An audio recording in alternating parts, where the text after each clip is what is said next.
Cinema వాళ్ళు కానీ క్రికెటర్లు కానీ ఏం చేసినా కూడా అదొక సెన్సేషన్ అవుతోంది. వాళ్ళు ఎవరిని కలిశారు, ఎవరితో మాట్లాడారు లాంటి విషయాలను తెలుసుకోవటానికి జనాలు చాలా ఇంట్రెస్ట్ చూపిస్తూ ఉంటారు. ఇక విరాట్ కోహ్లీ టెస్టు క్రికెట్కు రిటైర్మెంట్ ప్రకటించిన మరుసటి రోజే ఆయన తన సతీమణి అనుష్క శర్మతో ఉత్తరప్రదేశ్లోని బృందావన్ ధామును సందర్శించారు. ఆధ్యాత్మిక మహాగురువు అయిన ప్రేమానందజీ మహారాజ్ను కలిశారు. కోహ్లీ దంపతులు ఆయన ఆశీర్వాదం తీసుకుని ఆయనతో దిగిన ఫోటోలను, వీడియోలను సోషల్ మీడియాలో పోస్ట్ చేశారు. ప్రేమానందజీని చాలా మంది బాలీవుడ్ సెలబ్రిటీస్ కలుస్తూ ఉంటారు. హీరోలు, క్రికెటర్లు ఆయన్ను కలిసి ఆయన ఆశీర్వాదం తీసుకోవడం చూస్తున్న చాలా మంది జనాలకు వాళ్ల మైండ్లో ఒక ప్రశ్న అయితే మెదులుతూ ఉంటుంది. ఇంతకీ ఈ గురువు ఎవరు, ఆయన అంత ఫేమస్ అవ్వటానికి కారణమేంటి అనే విషయాలను తెలుసుకోవాలని చాలా మంది జనాలు ఆసక్తి చూపిస్తున్నారు. ఆయన ఎవరో ఒక్కసారి మనం తెలుసుకునే ప్రయత్నం చేద్దాం. ప్రేమానందజీ ఉత్తరప్రదేశ్లోని కాన్పూర్లో జన్మించాడు. చిన్నప్పుడు ఆయనను అనిరుద్ కుమార్ పాండే అని పిలిచేవారు. శంభూ పాండే, రమాదేవి అనే దంపతులకు జన్మించాడు.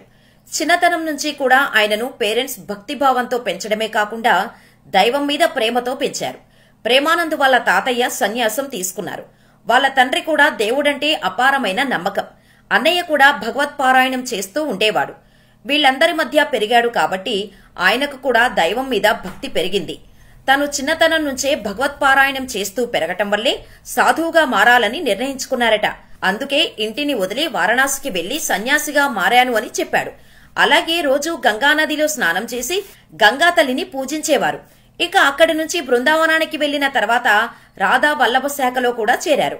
శ్రీ గౌరంగి శ్రవణ్ మహారాజ్ ఆధ్వర్యంలో ప్రేమానంద్ మహారాజ్ తన భావనల ద్వారా రాధాకృష్ణుల ప్రేమను వివరిస్తూ వచ్చారు.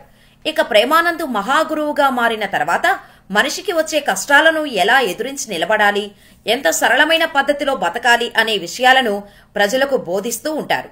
ఇక ఆయనను కలిసి ఆయనతో మాట్లాడిన ప్రతి ఒక్కరూ వాళ్ల జీవితంలో వచ్చిన కష్టాలను మర్చిపోతారు.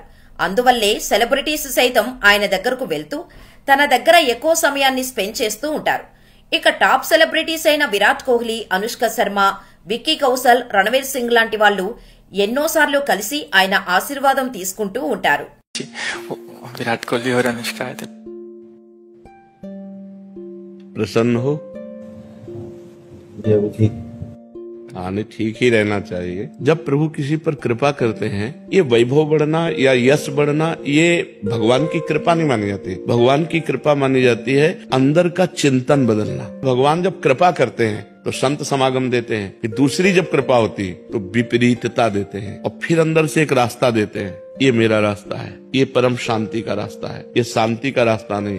भगवान वो रास्ता देते और जीव को अपने पास बुला लेते हैं। बिना प्रतिकूलता के संसार का राग नष्ट नहीं होता। कभी प्रतिकूलता आए उस समय आनंदित हो कि मेरे ऊपर अब भगवान की कृपा हो रही है, कि मुझे सतमार्ग में चलने की प्रेरणा मिल रही है। तो भगवान श्री कृष्ण ने गीता में कहा है कि मेरे भक्त का नाश नहीं होता। आनंद पूर्वक भगवान का नाम जप करो। क्या नाम जप से हो जाएगा पूरा? ये हम अपने जीवन का अनुभव बताते हैं। हम सांख्य योग, अष्टांग योग, कर्मयोग, इन तीनों को अच्छी प्रकार जान करके और फिर भक्ति योग में आए हैं।